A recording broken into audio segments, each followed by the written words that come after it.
విద్యార్థుల సమస్యలను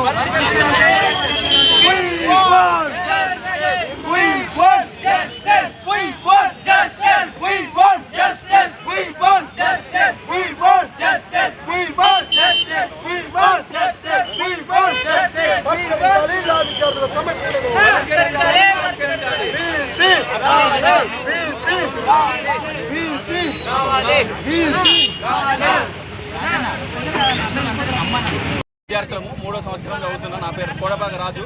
ఇక్కడ గత వారం రోజుల నుంచి కర్రీ సరిగా ఉండట్లేదు, రైస్ సరిగా ఉండట్లేదు, ఉప్పు ఎక్కువ అవుతుంది. At the same time hygienic అసలు ఉండట్లేదు.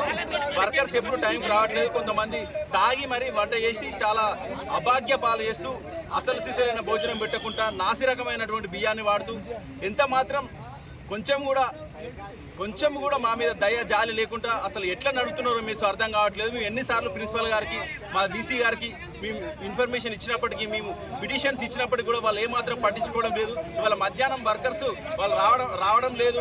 ఎందుకంటే వాళ్ళు వండే స్థితిలో లేరు. వాళ్ళు ఆబ్సెంట్ అయ్యే పరిస్థితి ఏర్పడింది. కాబట్టి మేము అందరం విద్యార్థులం Osmania university of law college 3వ సంవత్సరం 5వ సంవత్సరం విద్యార్థులు అందరం రోడ్డు మీదకి వచ్చినాం. ఈరోజు మాకు న్యాయం జరగాలని, correct right to food and education, right to food and health అనేది ఒక ఫండమెంటల్ రైట్. కాబట్టి దానికోసం మేము పోరాడుతున్నాం. దయచేసి ప్రతి ఒక్కరు మాకు సహకరించాలని, మా సమస్యలు మీ వెంటనే వీసీ గారికి, vice chancellor of Osmania university, అదేవిధంగా Osmania university law college principal గారికి మేము మనవిస్తున్నాం. దయచేసి మా ప్రాబ్లం సాల్వ్ చేయండి.